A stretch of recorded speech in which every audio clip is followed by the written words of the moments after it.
O que faz um bom azeite? Sabe como escolher?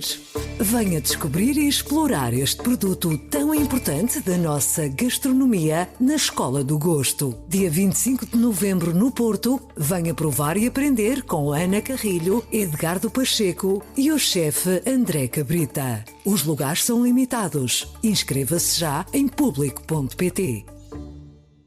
Ora viva! Nos seus ouvidos o poder público. Eu sou o Ruben Martins. Estou de volta depois de um período de ausência.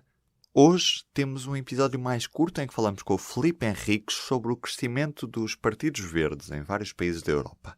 A entrevista já foi gravada há algumas semanas e por isso peço desculpa ao Filipe e a todos quantos ouvem o poder público. Obrigado por estar desse lado.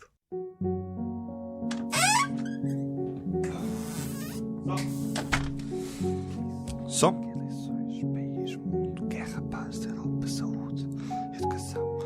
No meio de tanta conversa, trazemos as histórias. Poder público. As páginas de um jornal.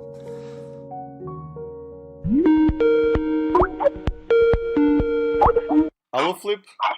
Olá. Estou a ouvir com um bocadinho de ruído. Vê lá se... Ok. Vamos conhecer o convidado de hoje. Chama-se Filipe Henriques. Nasci em Lisboa, estudei Ciência Política no ISCTE, fiz Erasmus em Berlim e comecei a fazer o mestrado novo no ISCTE, o mestrado de Ciência Política, e depois decidi obter um bocadinho de prática logo e juntei-me aos Verdes Europeus, primeiro com um estágio, depois gostaram do meu trabalho e ofereceram-me o cargo em que estou agora. E o que é que estás a fazer agora? Em português seria algo como conselheiro político e assistente de campanha. Basicamente, agora o que eu estou a fazer é preparar a campanha para as Europeias de 2019, principalmente fazendo a ligação entre o que nós fazemos no Partido Verde Europeu e o que está a acontecer nas diversas áreas da Europa. Portanto, eu basicamente todos os dias tenho de seguir tudo o que acontece de Lisboa a Helsínquia e de Dublin a Nicósia e tentar analisar tudo o que está a acontecer e fazer as ligações entre si para que podemos ter uma mensagem verdadeiramente europeia para os problemas que estão a acontecer no continente inteiro. Hello.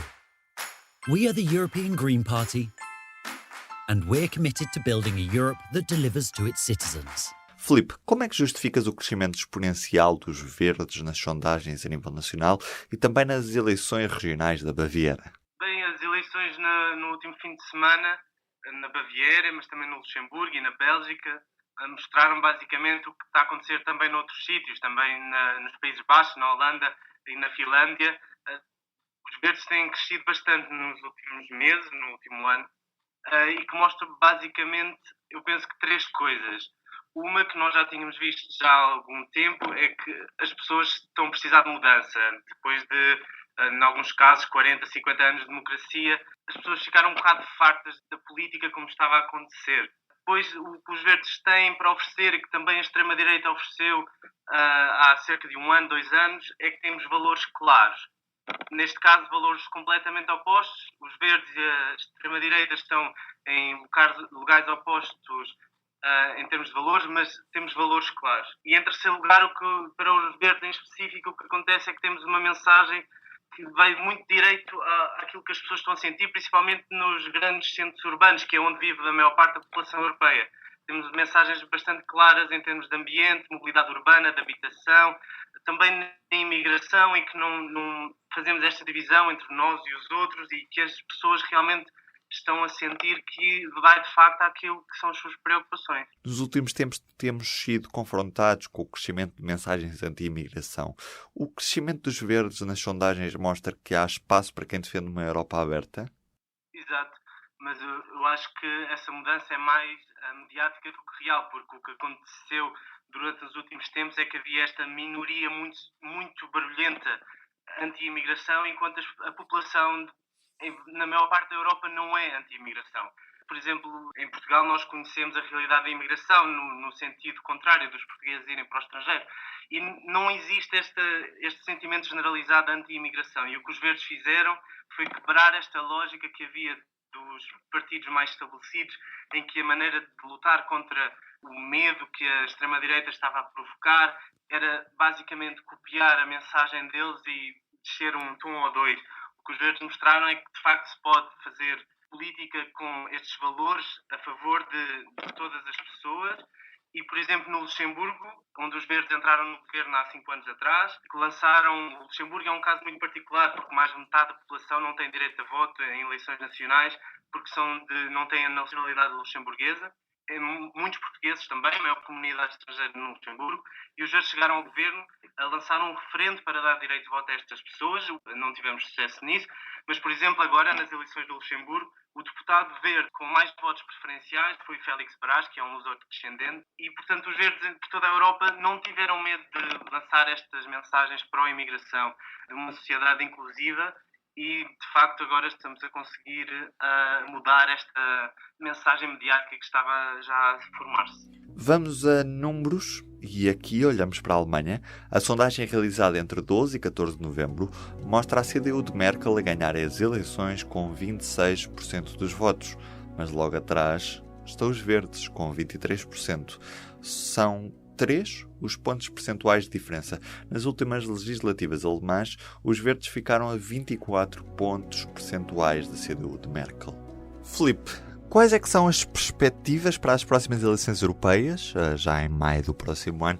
Os verdes europeus, na tua visão, vão ter mais eurodeputados? Sim, de facto, estamos a prever um resultado histórico para os verdes, o maior grupo parlamentar, esperamos, da história dos verdes europeus. Isto numa situação bastante complicada, porque com o Brexit, com a saída do Reino Unido, os verdes vão perder 6 eurodeputados, eram uma das maiores delegações nacionais, e, no entanto, com o crescimento que estamos a ter um pouco por toda a Europa, vamos conseguir substituir essa perda e ainda crescer mais. E os impactos deste crescimento dos verdes vão ser bastante grande em termos legislativos no Parlamento Europeu, mas também para influenciar o resultado das eleições europeias, o seu impacto na Comissão Europeia, porque desde 2014 que as eleições europeias têm essa ligação direta com o próximo presidente da Comissão Europeia, e também aí um grupo parlamentar dos verdes europeus maior, mais potente, poderá influenciar para que tenhamos uma Comissão Europeia também com melhores resultados. E tens uma justificação para que em Portugal não haja um grande peso político para os partidos que têm uma mensagem mais ecologista, como o Partido Ecologista aos Verdes e o LIVRE,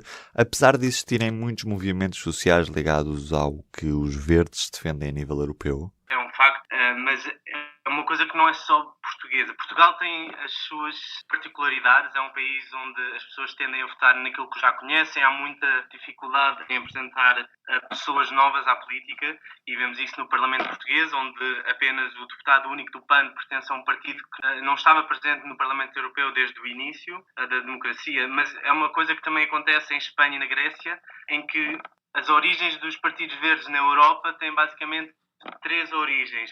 Havia a luta contra o nuclear, houve, principalmente na Europa de Leste, esta experiência pós-comunista e os movimentos de paz em relação à Guerra Fria. Em Portugal, nenhum destes 3 elementos foi muito potente, o que torna o ecologismo político em Portugal tem de se adaptar a esta realidade. Mas mesmo assim temos tido alguns sucessos, e nos últimos 4 anos, com este novo governo mais plural, temos tanto o PEV, que é o Partido Verde em Portugal, como outros partidos na área da ecologia política, como o PAN, têm conseguido influenciar o governo a tomar medidas mais ecologistas. Não suficientes, poderíamos ter muito melhor, mas esta adaptação em Portugal, em Espanha e também na Grécia, esta realidade local, temos conseguido mesmo assim bastante sucesso. Os verdes europeus são representados na Assembleia da República em Portugal por 2 deputados do Partido Ecologista aos Verdes. O PEV nunca concorreu sozinho a eleições, fazendo-o atualmente em coligação com o Partido Comunista Português na CDU, Coligação Democrática Unitária. Este foi mais um Poder Público. Fica à espera do seu feedback para ruben.martins@publico.pt. Poder Público, histórias da política, da sociedade e do mundo. Aquele abraço. Ew, gotta get rid of this old Backstreet Boys t-shirt. Tell me why. Because it stinks, boys. Tell me why. I've washed it so many times, but the odor won't come out. Tell me why. No, you tell me why I can't get rid of this odor. Have you tried Downy Rinse and Refresh? It doesn't just cover up odors, it helps remove them. Wow, it worked, guys. Yeah. Downy Rinse and Refresh removes more odor in one wash than the leading value detergent in 3 washes. Find it wherever you buy laundry products.